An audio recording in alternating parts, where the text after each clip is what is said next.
Hi అండి. ఈరోజు మన వీడియోలో ఫ్రంట్ పార్ట్కి ఒక్కొక్కసారి పెద్ద సైజ్ బ్లౌజ్కి జాయింట్ వేయాల్సి వస్తుంది కదండి.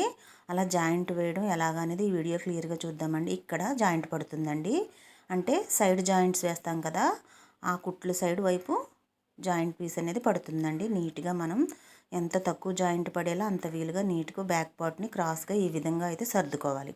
ఇలా సర్దుకొని మనం ఎలా అయితే ఫ్రంట్ నెక్ అది సరిపోతుందో లేదో చూసుకుని ఒకసారి ఇలా మెజర్మెంట్ అనేది చేసుకోవాలండి. ఫ్రంట్ పార్ట్కి ఈ జాయింట్ పీస్ కలపడం కోసం మనకి ఇప్పుడు క్లాత్ కావాలి కదా, అందుకని బ్యాక్ పార్ట్ అయితే తీయకుండా మనం ఎంతవరకు అయితే మార్కింగ్ వచ్చిందో అంతవరకు అలా ఉంచేసి బ్యాక్ పార్ట్ని ఇలా పిన్నిస్ పెట్టేసి ఇలా ఉంచేసుకుని కటింగ్ అనేది చేసేసుకోవాలండి. మనం ఫ్రంట్ పార్ట్కి చేసిన మార్కింగ్ ప్రకారంగా ఇలా బ్యాక్ పార్ట్ని తీయకుండా తప్పించి ఇలా ఈ విధంగా జాగ్రత్తగా కటింగ్ అనేది చేసుకోవాలి.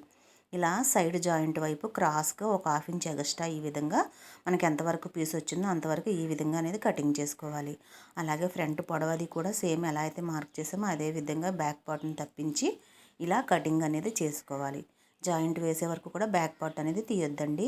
ఇలా ఈ విధంగా ఉంచి ఇప్పుడు మనం జాయింట్ పడాల్సిన పీస్ని ఈ విధంగా ఇలా జాయింట్ చేసి ఇలా మార్కింగ్ అనేది చేసుకోవాలండి.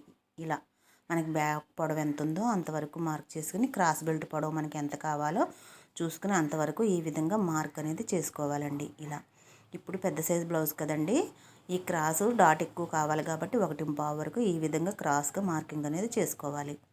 ఇక్కడ మనకి క్రాస్ బెల్ట్ ఇక్కడ వరకు కూడా మనకి క్లాత్ అవసరం అవుతుందండి, జాయింట్ క్లాత్. ఈ విధంగా మార్క్ చేసుకున్న తర్వాత ఇలా సర్దుకుని స్టిచ్చింగ్ కోసం కూడా ఎక్స్ట్రా పైకి పెట్టుకుని ఇప్పుడు మనకి వేస్ట్ లూజ్ అనేది సరిపోతుందా, ఎక్కడ వరకు వచ్చింది అనేది ఒకసారి ఇలా చెక్ చేసుకోవాలి. మనకి ఇక్కడ వరకు వేస్ట్ లూజ్ అనేది ఇక్కడ వరకు వచ్చింది. ఇది ఖర్చు కోసం అండి.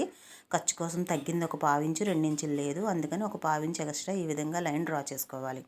ఇలా ఈ విధంగా డ్రా చేసుకున్న ప్రకారంగానే మనం ఈ జాయింట్ పీస్ అనేది కట్ చేసుకోవాలి. ఇలా కట్ చేసుకుని సైడ్న మనకి సైడ్ జాయింట్ వైపు వచ్చేలా చూసుకుని ఒక టక్ అయితే తీసుకోవాలండి. ఈ విధంగా ఇప్పుడు టక్ తీసుకున్న వైపు సైడ్ జాయింట్ వైపు వెళ్ళిపోతుందండి మనం తీసిన టక్కు. చూసారు కదా. నా వీడియో నచ్చితే కనుక లైక్ చేయండి.